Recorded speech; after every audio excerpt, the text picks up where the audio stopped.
Hello learners, welcome to the channel be smart in English. আজকে আমরা শিখব বাক্য কাকে বলে। আমরা শুরু করব ডেফিনিশন দিয়ে। A sentence is a word or a group of words having a clear meaning.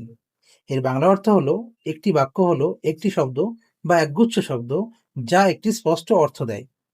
এবার আমরা শিখব কিছু উদাহরণ। Go, alright, stop, I watch television, he runs daily, we won the match.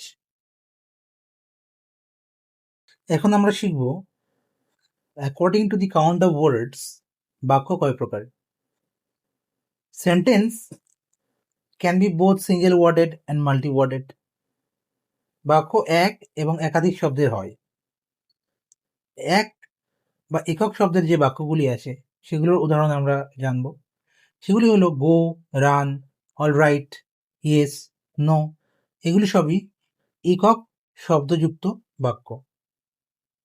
এবার আমরা জানবো multi worded sentence. Multi worded sentence অর্থাৎ যেখানে একাধিক শব্দ আছে, যেমন he goes to school, they went to Park Circus, we live in a peaceful environment. All these are multi-worded sentence. এবার আমরা জানবো কন্ডিশনস অফ সেন্টেন্সেস। বাক্যের শর্তগুলো কি কি। একটা বাক্য গঠন করতে গেলে কিছু শর্ত আমাদেরকে মেনে চলতে হবে, সেগুলো সম্বন্ধে আমরা এখন জানবো। প্রথমত, একটা বাক্য হতে গেলে বাক্যের প্রথম কন্ডিশনস বা শর্ত হলো এই যে a sentence should have a proper order of words. অর্থাৎ শব্দগুলিকে সঠিকভাবে বসাতে হবে যে যাতে একটা অর্থ প্রকাশ পায়। যেমন হি গোজ টু স্কুল। এখানে হি গোজ টু স্কুল চারটি শব্দ এবং চারটি শব্দ সঠিকভাবে বসানো হয়েছে, তাই এটা অর্থ প্রদান করছে, প্রপার অর্ডারে আছে। যদি আমরা এটাকে এইভাবে বলি, গোজ হি স্কুল টু, তাহলে এটা কোনো অর্থ প্রকাশ করছে না এবং এটা ইমপ্রপার অর্ডারে আছে। তাহলে আমরা এটা এবার জেনে নেব যে একটা প্রপার অর্ডারের কি রুল আছে বা নিয়ম আছে। প্রপার অর্ডারের নিয়ম হলো এই যে সাবজেক্ট, ভার্ব প্লাস অবজেক্ট।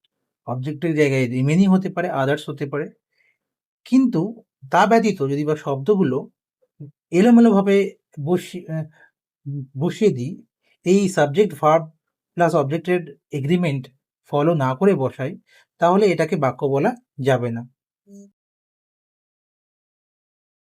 এখন আমরা শিখব বাক্য গঠন করতে গেলে তার সেকেন্ড কন্ডিশনটা কি, দ্বিতীয় যে কন্ডিশন বা শর্তটা সেটা কি। সেটা হলো এই যে a sentence must be meaningful.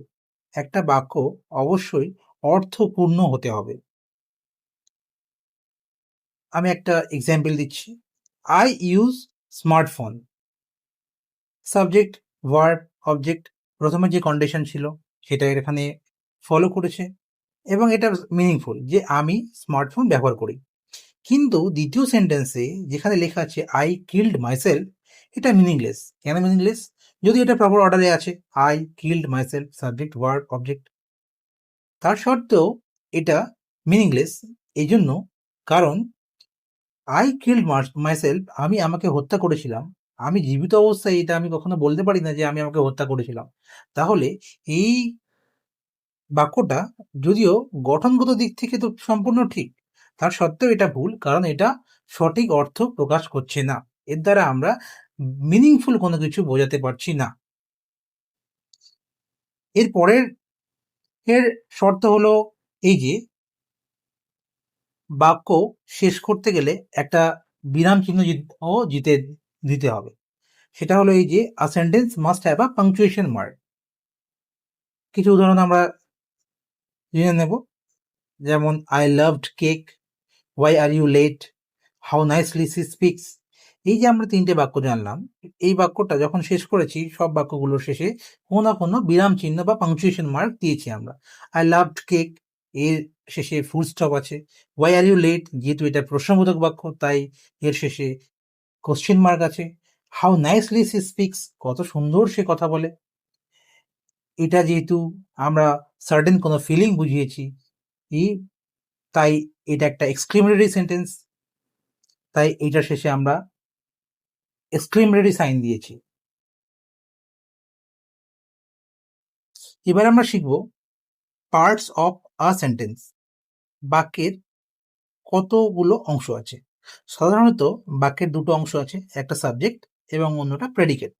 Subject কাকে বলে এটা আমরা জানবো। About whom or what we say something in a sentence is called subject.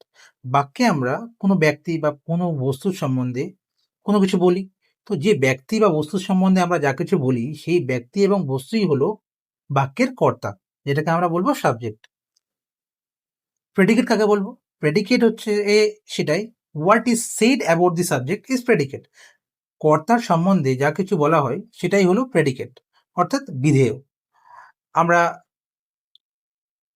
কোনো ব্যক্তি বা বস্তুর সম্বন্ধেই কোনো কিছু বলে থাকি কোনো একটা বাক্যে, তো ব্যক্তি বা বস্তুর সম্বন্ধে নিশ্চয়ই কোনো কিছু তো বলা হয়। যে কোনো কিছু বলা হয় সেটাই হলো প্রেডিকেট, অর্থাৎ বিধেয়। আমরা একটা উদাহরণ জানবো যাতে এই বিষয়টা আমাদের কাছে আরো পরিষ্কার হয়। যেমন I get up early in the morning. এখানে কার সম্বন্ধে বলা হচ্ছে? এখানে আই আমার সম্বন্ধে বলা হচ্ছে, তাই এখানে আইটা হলো সাবজেক্ট। এবং যা কিছু বলা হচ্ছে, what is said is all predicate. Get up early in the morning, এটা পুরোটাই প্রেডিকেট, বিধেয়। আরেকটা এক্সাম্পল আমরা জানবো, Rahim and his friends have come late. এই বাক্যতে কার সম্বন্ধে বলা হচ্ছে? রহিম এবং তার বন্ধু সম্বন্ধে বলা হচ্ছে, তাই রহিম এবং তার বন্ধু হলো সাবজেক্ট এবং বাকি অংশটা হ্যাভ কাম লেট এটা প্রেডিকেট। আশা করি আমরা বুঝতে পারলাম যে বাক্যে দুটো অংশ হয়, একটা সাবজেক্ট এবং প্রেডিকেট। সাবজেক্ট হলো সেই ব্যক্তি বা বস্তু যার সম্বন্ধে বাক্যে কোনো কিছু বলা হয়, এবং প্রেডিকেট হলো সেই বিষয় যেটা আমরা বলে থাকি কর্তার সম্বন্ধে, কোনো ব্যক্তি বা বস্তুর সম্বন্ধে আমরা যেটা বলে থাকি। তাহলে রিক্যাপ করতে গেলে আমরা খুব ভালো করে এটা বলে রিক্যাপ করতে পারি। Subject, what is subject? About whom or what we say something in a sentence is subject, and what is said about the subject is predicate. Very simple. Thanks for watching.